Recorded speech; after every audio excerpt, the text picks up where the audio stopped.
الا ما كانتش عندك القدره تركز لساعات متواصله راك غادي تبقى ديما على الهامش. العالم اليوم ما كيرحمش الضعفاء ذهنيا. ازاله التشتت كان موضوع الفيديو اللي فات. في الفيديو ديال اليوم غيكون على البناء او لا الانجاز. بمجرد ما تخلص من المشتتات غتواجه فراغ وغتسولني كيفاش نركز دابا بعمق. التركيز العميق هو التكمله الطبيعيه. كيفاش نخدموا بانتاجيه خرافيه في وقت قصير. بزاف الناس كتعتقد ان الانتاجيه هي العمل لساعات طويله. انا اليوم غنصحح هذا المفهوم وغنشرح من منظور علمي ونفسي. غنشرح الجذر البيولوجي للمشكل.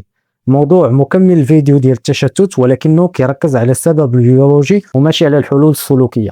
لان المعادله خاصها تكون ازاله التشتت زائد التركيز العميق كيساوي نجاح ساحق. وهذا وعد مني الا قدرتي تقضي على التشتت غنعطيك السلاح السري ديال النخبه ديب وورك وحاله الفلو.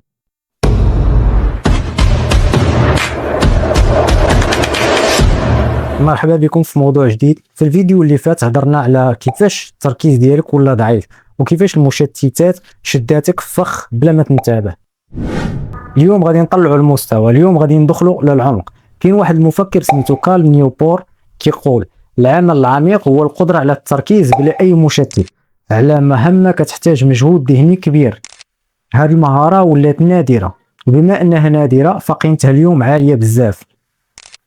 إلا بقيتي خدام بطريقة سطحية غتكون إما معرض للأخطاء أو لا كتعب بلا نتيجة حاسمة. ولكن إلا دخلتي لحالة الفلو الوقت كيحبس، الإنتاجية ديالك كتضرب في 10. السؤال هو كيفاش تقدر تطلق النسخة الأقوى من عقلك. خليني نعطيك واحد المعادلة بسيطة ولكن خطيرة. جودة العمل كتساوي الوقت مضروب في شدة التركيز. بزاف الناس كيخدموا 8 السوايع ولكن شدة التركيز ديالهم ضعيفة. التليفون، الإشعارات، الإيميلات، الهضرة، والنتيجة عمل ضعيف ورضا أقل. كاين مفهوم علمي سميتو لو ريزيدو داتونسيون. ملي كتكون مركز وكتخرج غير تشوف شي حاجة في التليفون كترجع عقلك ما كيرجعش كامل، كيبقاو اجزاء ديال الانتباه. هنا كيوقع المشكل، الدماغ كيتعب والاخطاء كتكثر والتقدم كيتباطأ. دابا خلينا نتكلموا على السحر الحقيقي، حاله الفلو. في الحاله العاديه الدماغ خدام في موجات التوتر والتحليل الزائد، ولكن في الفلو الدماغ كيتهدن وكيولي حاضر معاك بقوه. كيوقع واحد التوازن عجيب، هدوء مع تركيز حاد. كيطلق الدماغ مواد كيماويه كتخليك تفهم بسرعه وتخدم بمتعه وتحس براسك مندمج في العمل. ما كتبقاش كتضغط على راسك باش تخدم، العمل هو اللي كيشدك. هذه الحاله ماشي صدفه، هذه الحاله كتحتاج نظام. اول قاعده، خدم ببلوكات زمنيه من 60 حتى ل 90 دقيقه.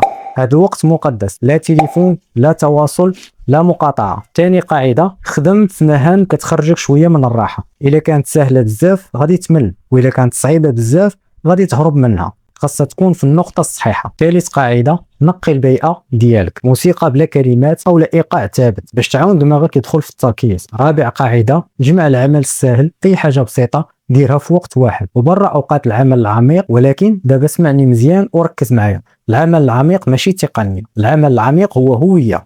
خاصك تولي انسان كيحترم الانتباه ديالو. في العالم الخارجي ولا كيسرق عقلك بالمشتتات، خصوصا الا كتلهيك الريلز والشورتس بزاف. التركيز راه فعل مقاومه. الصلابه النفسيه كتبدا من هنا، من انك تقدر تحبس وتبلوكي المشتتات باش تقول نعم للمستقبل ديالك. الا ما كنتيش كتحكم في انتباهك راه ما كتحكمش في حياتك. الخلاصه، العمل العميق هو اللي غادي يخليك اذكى، اسرع واكثر وعي. ما تسناش الظروف تكون مثاليه، بدا من اللحظه الراهنه دابا. الا حسيتي بان هذا الكلام مسك من الداخل اشترك في القناه وفعل الجرس وشارك هذا الفيديو مع شي واحد ضيع في المشتتات.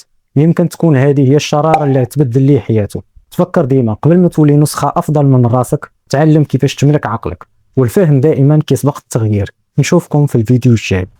Goodbye.